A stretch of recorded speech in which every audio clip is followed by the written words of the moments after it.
Assalamualaikum warahmatullahi wabarakatuh, Pak Abdi. Waalaikumsalam warahmatullahi wabarakatuh. Bagaimana kabarnya hari ini? Alhamdulillah sehat Pak. Oke, jadi pada siang hari ini Pak Abdi akan melaksanakan praktik coaching ya. Siap.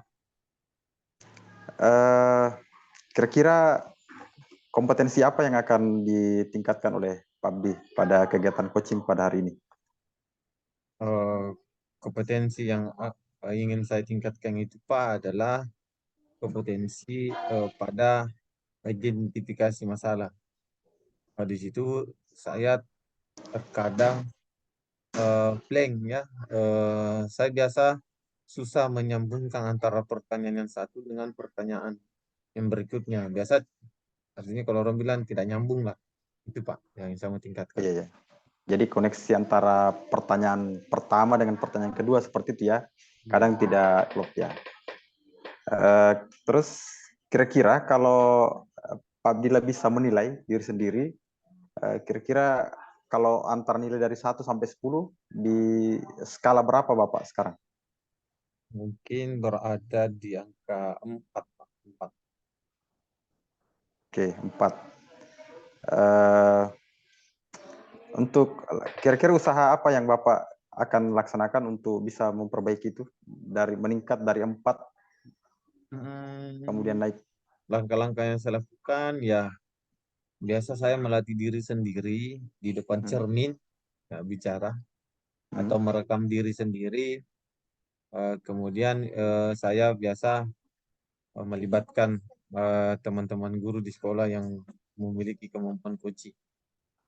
Oke. Eh, terus kira-kira harapannya nanti dari tadi kan Pak Abdillah sudah sampaikan sekarang kira-kira berada di skala 4. Harapannya nanti bisa meningkat ke angka berapa?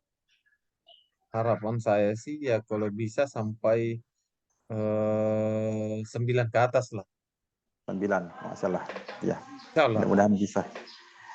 Baik, yang terakhir, selama ini ketika melakukan praktik coaching, kesulitan apa yang dihadapi oleh Pak Abdillah? Kesulitan itu sebenarnya kesulitan untuk mencairkan suasana, kemudian tidak berusaha menggurui peserta coaching. Nah, Itu ya. Jadi terkadang kita terdorong untuk menggurui ya. ya Ada betul. sesuatu yang kita tahu, kita Ya. terdorong untuk menyampaikan seperti ini solusinya. Nanti Seperti itu kita kira-kira. dikirain sok-sok. Ya. Iya, betul sekali. Baik Pak Abdi, untuk selanjutnya nanti ini Pak Abdi yang akan ambil alih melakukan praktik coaching kepada temannya Pak Abdi. Ya, selanjutnya untuk sesi berikutnya saya serahkan kepada Pak Abdi. Silakan Ya. Pak Abdi. Baik, terima kasih Pak. Langsung mulai Ji. Ya. Assalamualaikum warahmatullahi wabarakatuh, Ibu Rosnelly. Waalaikumsalam warahmatullahi wabarakatuh. Bagaimana kabar Bu? Alhamdulillah baik Pak Abdi. Saya lihat ini Bu Rosnelly ini kurang-kurang semangat ya akhir-akhir ini. Nah, Ya, ya, kemarin kan kita sudah janjian ya Bu untuk meluangkan waktu di hari ini. Eh, Kira-kira Ibu ini mau tujuannya bertemu dengan saya apa ya? begini Pak, saya mau membahas tentang keadaan di sekolah saya. Jadi sekolah saya itu saat ini yang sebagai guru penggerak itu hanya saya sendiri. Nah, saya merasa bahwa beberapa teman saya di sekolah itu memiliki potensi untuk ikut menjadi guru penggerak. Nah, masalahnya di sini adalah saya belum mampu untuk membuat mereka tergerak untuk mendaftar sebagai calon guru penggerak. Sedangkan teman-teman lain dari sekolah lain, di komunitas KKG, di sekolah-sekolah teman lain, bahkan dari kecamatan lain itu teman kuliah, mereka bisa tergerak setelah saya mengajak mereka untuk ikut bergabung dengan guru penggerak. Tetapi kenapa di teman-teman di sekolah saya sangat sulit untuk membuat mereka bisa tergerak ikut mendaftar. Padahal saya yakin, saya tahu mereka punya potensi untuk ikut dalam program ini. Iya. Jadi tujuan kita Bu Rusda, Ibu Rusnelli itu bagaimana menggerakkan rekan kerja di sekolah ya. Nah, sedangkan Iya, Ibu betul, Pak. Rusnelli, ya Ibu Rusnelli karena kalau guru di luar sekolah yang diajak itu semangatnya luar biasa. Iya, Sedangkan betul di sekali, dalam Pak. sedangkan di sekolahnya Ibu Rusnelli sendiri, wah ini seolah berat. Ya, Iya. gitu ya. Ah, kira-kira sebenarnya memang apa yang diharapkan dari guru penggerak ini? Apa harapan Ibu Eh, Rusnelli? Harapan saya dengan banyaknya guru penggerak di sekolah itu akan lebih mudah untuk menyamakan persepsi kita untuk mencapai visi eh, yang ada di sekolah, eh, dengan program-program yang saya jalankan. Jadi selama ini kan karena guru penggeraknya saya sendiri, dulu berdua, tapi sekarang guru penggerak yang satu sudah jadi pengawas, jadi sekarang tinggal saya sendiri. Jadi ketika saya merencanakan sebuah program itu, eh, saya harus menjelaskan dengan detail kepada semua kawan guru, seperti ini tujuannya, ini dampaknya, ini ininya. Tapi kalau mereka nantinya itu berasal dari guru penggerak dengan paradigma berpikir yang sudah diperbaharui, nah, saya rasa akan lebih mudah untuk menjalankan program-program ini karena kita sudah sepaham. Itu. Ya, ya, ya. Luar biasa. Jadi Ibu menganggap bahwa dengan adanya program guru penggerak ini bisa membantu lah, tidaknya dalam menerima pemahaman paradigma baru ya Bu. Ya, Betul, betul, Pak. kira-kira Bu ya, eh, apa yang menyebabkan rekan-rekan guru itu sebenarnya tidak tertarik sama ajakan Ibu, sedangkan kalau Ibu berada di sekolah luar itu tertarik, padahal ini kan sama-sama guru, kan ya sama-sama guru. Kira-kira apa ya Bu? Ya, pertama itu adalah keengganan mereka untuk beranjak dari zona nyaman. Merasa bahwa cukuplah saya menjadi seorang guru, dan masih ada anggapan bahwa ketika dia menjadi guru penggerak maka nantinya akan menjadi kepala sekolah atau pengawas. Jadi eh, anggapan itu masih ada walaupun saya sudah mengatakan bahwa ya tidak harus, kalau tidak mau ya ya terserah, bisa tetap menjadi guru. Saya hanya ingin mereka mendapatkan ilmu dari 10 modul yang ada di program guru penggerak, karena saya merasa akan berbeda jika ilmu-ilmu dari pendidikan guru penggerak ini dengan dari 10 modulnya itu yang menyampaikannya saya sendiri dengan mereka mengikuti sendiri kegiatannya itu. Saya rasa esensinya akan berbeda. Oh ya, iya Bu. Iya. Yang saya tangkap tadi, wah, zona nyaman ya Bu, zona nyaman. I- Jadi salah satu penyebabnya itu adalah guru-guru mau berada di zona nyaman. Mungkin dia beranggapan, ah ini sudah cukup ini. Ya Ya, mungkin sudah cukup terima gaji, sudah cukup sertifikasi, apalagi ya, ya. Yang seperti itu Bu mereka ya. merasa cukup jika saya sudah datang di sekolah 7.30 melaksanakan tugas saya jam 12.05. Oke, selesai tugas. Iya, iya. Selain dari zona nyaman, kira-kira masih ada penyebab yang lain, Bu? Kenapa teman-teman rekan-rekan guru mungkin ada Bu? Yang Eh, Salah satunya itu karena dia baru saja mengikuti kegiatan PPG online. oh iya, iya, iya. Jadi eh, dia mengira bahwa kesibukannya, rempongnya akan seperti itu. Jadi ada semacam rasa trauma mengikuti pembelajaran online. Nah, yang kedua itu satu lagi dia mengatakan Saya sibuk dengan kegiatan luar.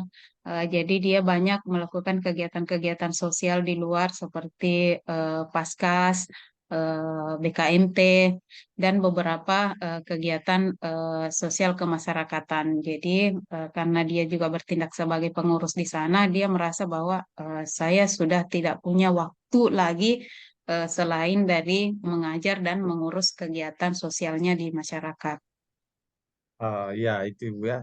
Jadi yang saya tangkap ternyata memang banyak masalahnya ya Bu ya. Bukan hanya Iya. persoalan bukan hanya persoalan zona nyaman di sini. Tapi ternyata di sini yang saya tangkap tadi yang kedua itu adalah manajemen waktu ya. Susahnya mengatur waktu karena ternyata kondisi lapangan di sekolahnya Ibu itu ada juga yang sementara PPG ya Bu ya.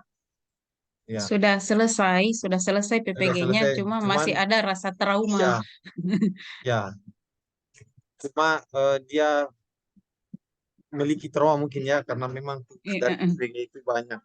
Ya, kira-kira Bu di antara tadi kan Ibu sudah mengungkapkan masalah. Jadi solusi yang Ibu bisa berikan terhadap masalah yang tadi ini, yang tadi ada di zona nyaman, kemudian ada di manajemen waktu. Kira-kira solusinya seperti apa itu? Ya. Kalau untuk saat ini saya eh, saya ingin menyampaikan bahwa sebenarnya untuk yang merasa trauma dengan PPG ini, saya menyampaikan bahwa kegiatan guru penggerak itu tidak sesibuk dengan kegiatan program pengembangan profesi guru. Kenapa? Karena eh, dulu itu kan kegiatan PPG-nya dia dari pagi sampai sore, ada tugas malam, sama seperti halnya kita melakukan pembekalan ini. Nah, tetapi kan di PGP itu tidak seperti itu. Semua kegiatan online dilakukan di luar jam pelajaran. Jadi saya ingin mengatakan bahwa mungkin teman guru ini melihat saya terlalu sibuk dengan kegiatan guru penggerak. Padahal sebenarnya kesibukan saya bukan hanya guru penggerak. Jadi karena kebetulan pada saat saya PGP itu bersamaan dengan saya kuliah, saya juga masih menjabat sebagai bendahara, dan waktu itu juga sekolah mau akreditasi, sehingga saya terlihat sangat-sangat sibuk. Padahal jika yang dilakukan hanya pendidikan guru penggerak saja dan guru kelas, saya tidak merasa itu terlalu sibuk karena pertemuan online-nya hanya 3 kali dalam 2 minggu. Jadi itu yang ingin saya sampaikan kepada teman guru saya bahwa sebenarnya kegiatan guru penggerak itu tidak banyak menyita waktu. Asalkan kita mampu untuk melaksanakan atau mengerjakan tugas-tugasnya itu tepat waktu, tidak menumpuk. Oh iya, luar biasa Bu ya. Solusi yang Ibu berikan. Jadi Ibu berusaha melakukan pendekatan secara personal ya Bu terkait guru Iya. yang mengatakan bahwa ini guru penggerak itu susah mengatur waktu. Nah, kira-kira Bu tidak ada solusi lain kah Bu selain daripada melakukan pendekatan personal? Solusi lain itu yang saya bisa lakukan adalah dengan membuat mereka tergerak hatinya dengan saya mendatangkan beberapa guru yang saya coaching untuk eh, pendaftaran guru penggerak angkatan 10. Ya, bahkan dari mulai angkatan 8 dan 9, saking maunya saya mereka mendaftar. Jadi beberapa teman guru itu yang mendaftar di angkatan 10, eh, saya lakukan coaching atau umpan balik kegiatan simulasi dan wawancaranya itu di sekolah. Jadi saya ajak ke sekolah saya supaya mereka melihat, supaya mereka tergerak. Wah, orang dari sekolah lain saja mau bantu ibu, ya apalagi kita di dalam sekolah aja, dia teman satu sekolahnya. Jadi beberapa teman itu bahkan ada yang dari Lembang, eh, Bu, eh, saya mau simulasi, tapi saya takut terkendala jaringan di Lembang. Ya udah datang saja ke sekolah. Suasananya bagaimana, Bu? Insya Allah teman saya akan mengerti pada saat simulasi nanti kita akan silent. Mau mau di mana? Mau di kantor atau di korpus? Jadi kita siapkan tempatnya. Jadi saya mau teman saya melihat bahwa guru lain bisa loh berusaha bahkan sampai ke sekolahnya orang untuk bisa eh, eh, maksimal melakukan pendaftaran CGP itu. Jadi ada beberapa itu, bahkan ada yang dari Kecamatan Tiroang, ada teman dari Lembang, dan beberapa teman dari Paletian sendiri. Jadi saya mengajak mereka untuk melakukan simulasinya itu di sekolah. Jadi supaya teman-teman di sekolah itu tergerak bahwa oh ibu teman dari sekolah lain saja mau dibantu, apalagi kalau kita sendiri. Iya. Wah, luar biasa sekali ini Ibu ya. Kalau saya berada di guru sebagai di sekolahnya Ibu ini, saya menyesali ini tidak mengikuti Ibu. Iya, ya. Eh, Kira-kira Bu ya, apa yang tadi disampaikan Ibu Rosnel itu sangat luar biasa. Perjuangannya betul-betul ingin menggerakkan. Ya. Kira-kira keberhasilan Ibu dalam dikatakan berhasil untuk menggerakkan rekan-rekan Ibu itu seperti apa? Eh, Keberhasilannya adalah kalau mereka mau mendaftar. Ya, karena yang satu orang itu sebenarnya pernah mendaftar di angkatan 6 bersama dengan saya, tapi tidak lolos. Jadi dia selalu mengatakan, pernah mas saya daftar. Jadi keberhasilan saya itu menggerakkan mereka ya kalau mereka mau mendaftar lagi nanti di angkatan 12 jika terbuka. Ya, artinya keberhasilannya ketika dia mendaftar nanti di calon guru penggerak angkatan 12. Oke, Bu.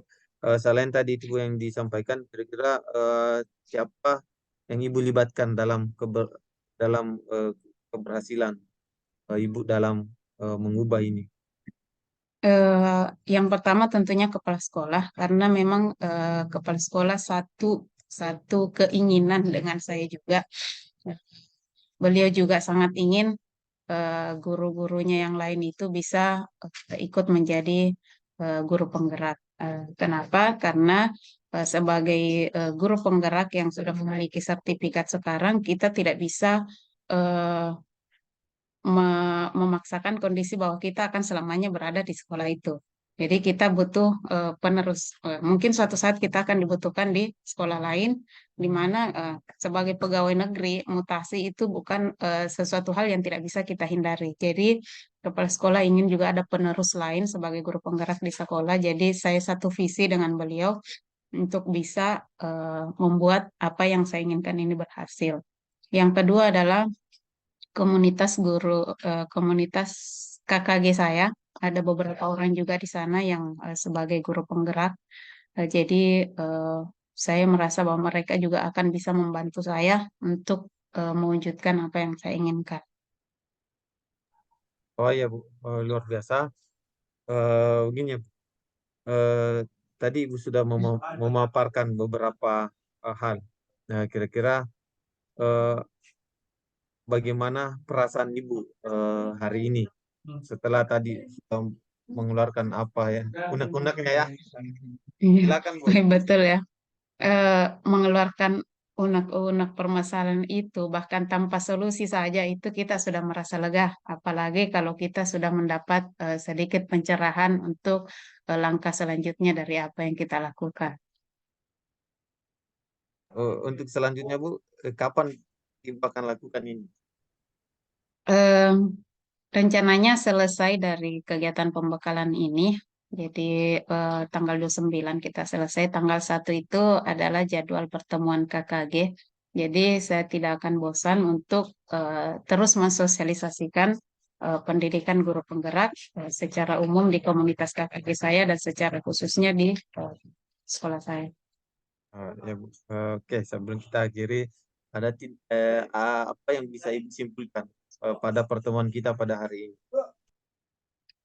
Em, yang bisa saya simpulkan adalah bahwa untuk menggerakkan orang lain mengikuti apa yang saya harapkan itu, saya mungkin sebaiknya mengenalkan lebih jauh apa yang ingin mereka lakukan.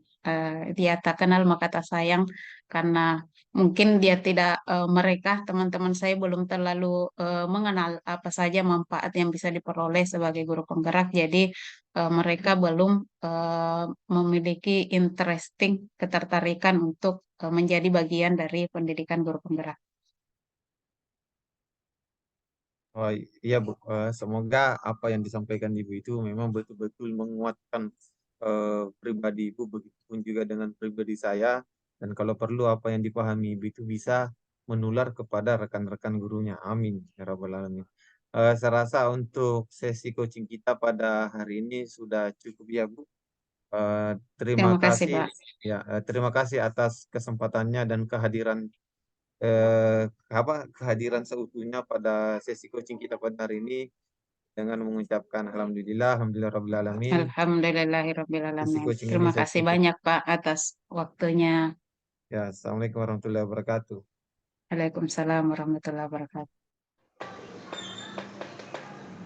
Oke, baik Pak Abdi. Siap, Panca. So, sesi coaching sudah dilaksanakan. Bagaimana menurut Bapak proses coaching yang telah dilaksanakan tadi? eh Adapun sesi coaching yang tadi saya praktekkan dengan Ibu Rosnelly, nilainya ya Pak, nilainya. Menurut Bapak, kira-kira Oh ya, menurut saya ini sudah sesuai dengan alur Tirta ya. Alur Tirta meskipun menurut saya ini belum maksimal, artinya belum bisa dapat 100 lah menurut saya. Itu Pak. oke. Terus kalau kira-kira diberikan nilai dari proses coaching dan yang Bapak laksanakan tadi dan dibandingkan dengan praktik coaching yang pernah Bapak laksanakan sebelumnya, kira-kira sudah berada di poin keberapa ini tadi? Ya Pak, jadi jika dibandingkan dengan sesi coaching yang sebelum saya lakukan, saya menilai saya berada di posisi 7. 7 ya. Sebelumnya tadi 4 ya. Berarti Sebelumnya sudah ada 4. peningkatan. Ya, Oke, ada. berarti sudah banyak sekali peningkatan berarti kalau seperti itu. Kalau boleh tahu Pak Abdi, alasan atau penyebabnya Bapak memberikan nilai 7 itu kira-kira apa? Tadi ini menurut saya Pak.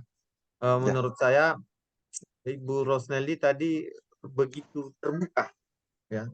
Dia begitu terbuka mengeluarkan semua unek-uneknya, semua persoalan-persoalan yang berkaitan dengan guru penggerak di sekolahnya itu dia tuangkan semua. Dan saya mampu mengarahkan kepada Ibu Rosnelly untuk fokus kepada tujuan dari awal tadi. Ya, meskipun sebenarnya tadi hampir melenceng. Nah, itu tadi, Iya. Pak. Oke, terus kira-kira apa kekurangan pada sesi coaching yang Bapak laksanakan tadi? Ada enggak Eh, kekurangan menurut Bapak? Kekurangannya ya mungkin saya lebih memberikan saya mungkin memberikan lagi lebih dalam lagi terkait pertanyaan-pertanyaan berbobot. Eh, Soal itu Pertanyaan ya, berbobot, jadi iya ya, supaya lebih mendalam lagi jawaban-jawaban juga yang diberikan oleh Ibu Rosnei. oh iya. Terus kira-kira dari kekurangan yang Bapak sampaikan tadi mengenai pertanyaan-pertanyaan berbobot itu, siapa yang bisa membantu Pak Abdi untuk meningkatkan kompetensi yang itu tadi, yang masih kurang menurut Pak Abdi? Oh, yang tentunya yang bisa membantu saya itu adalah tidak lain daripada teman-teman pengajar praktik sini ya. Jika nanti sudah lulus, itu kan kita nanti akan lebih sering berkomunikasi apakah di komunitas pengajar praktik atau di komunitas guru penggerak. Mungkin saya lebih aktif di dalam sana dan lebih sering melakukan coaching di komunitas. Kemudian saya mempraktikkannya juga kepada murid-murid saya. Oke. Terus tadi Pak Abdi menyampaikan bahwa akan terus berinteraksi, berkomunikasi dengan teman-teman yang ada di komunitas, terutama komunitas guru penggerak. Kira-kira kapan waktu untuk melaksanakan itu? Ya, kalau perlu secepatnya ya Pak. Kalau ada informasi di sini sudah ada program kerja yang akan dilaksanakan, nanti saya langsung bergerak ke sana. Ya, artinya yang berhubungan dengan praktik baik, terkhususnya pada program-program yang bisa meningkatkan kemampuan atau keterampilan coaching saya. Oh iya, seperti itu. Jadi akan dilaksanakan dalam waktu dekat ya. Kapan ada waktu ini, langsung dilaksanakan. Seperti itu. Betul Pak, betul. Untuk hal-hal baik tentu jangan ditunda-tunda. Nah, dari praktik coaching yang kita laksanakan pada hari ini, apa kesimpulan yang Bapak Abdi bisa simpulkan pada pertemuan? Kesimpulan yang bisa saya berikan terkait praktik sesi coaching yang kita lakukan pada hari ini, bahwa memang praktik coaching itu memang adalah suatu hal yang luar biasa. Menurut saya luar biasa. Karena tidak semua orang mampu memiliki kemampuan seperti ini, Pak ya. Banyak orang mungkin yang mau, tetapi dia tidak memiliki trik-trik atau skill-skill dalam melatih. Karena terus terang, sebelum adanya pembekalan seperti ini kan memang saya tidak tahu sebenarnya. Yang saya tahu itu hanya Tirta, ternyata banyak. Nah, yang kemarin kita kerjakan itu masih dalam skala umum, tapi yang kita kerjakan sekarang ini kita ini sebagai fasilitator, kita sebagai supervisor akademik. Nah, tentunya memang inilah yang sangat dibutuhkan, dan dengan adanya program coaching ini memang betul-betul mampu membantu program Kemendikbud dalam melakukan transformasi pendidikan. Apalagi kan kita lihat sekarang terkhususnya pendidikan di Indonesia kan sementara lagi melakukan transformasi pendidikan. Nah, tanpa adanya teknik coaching atau keterampilan coaching yang dimiliki oleh seorang guru, maka tidak akan mampu mendukung program-program ini. Ini itu saja Pak yang bisa saya berikan. Ya, Masya Allah, luar biasa sekali apa yang Pak Abdi tadi simpulkan. Tadi pada saat mengamati apa yang Pak Abdi laksanakan pada saat coaching sebagai coach, Pak Abdi ini sudah luar biasa. Kalau bisa saya berikan penilaian, tadi Pak Abdi skalanya 7 ya. Kalau saya juga berani menyampaikan bahwa Pak Abdi sudah berada di level 9 sih sebetulnya. Tadi Ibu Nelly terlihat sangat, malah pada saat menyampaikan bercerita sempat saya terharu juga mendengarkan ininya pada saat dia menceritakan usaha-usahanya untuk menggerakkan teman-teman, luar biasa. Dan tadi Pak Abdi juga mengatakan di praktik-praktik coaching sebelumnya itu mengkoneksikan antara pertanyaan yang satu dengan pertanyaan selanjutnya, itu yang agak sulit. Dan tadi ini sudah alhamdulillah sudah sangat bagus sekali. Nah, pertanyaan terakhir Pak Abdi mengenai perasaan Bapak hari ini setelah melaksanakan sesi coaching ini seperti apa? Baik, tentunya perasaan saya sangat senang Pak ya, sangat senang. Nah, bisa di coaching sama Pak Asad yang luar biasa juga, dan sama dengan Ibu Rosnelli juga. Sebenarnya saya juga belajar sama Ibu Rosnelli, karena apa yang disampaikan dengan Ibu Rosnelli itu sebenarnya tidak jauh beda dengan sekolah saya, mungkin juga teman-teman yang lain. Mungkin ada beberapa kondisi sekolah yang sama, ada yang berbeda. Intinya setelah hari ini saya lebih bersemangat lagi, lebih percaya diri untuk melakukan praktik-praktik baik, terutama dalam peningkatan kompetensi saya dalam praktik coaching juga. Oke, baik. Terima kasih Pak Budi atas waktunya pada hari ini. Semoga apa yang kita harapkan bisa kita capai di masa yang akan datang. Kita akhiri sesi ini. Assalamualaikum warahmatullahi wabarakatuh. Waalaikumsalam warahmatullahi wabarakatuh.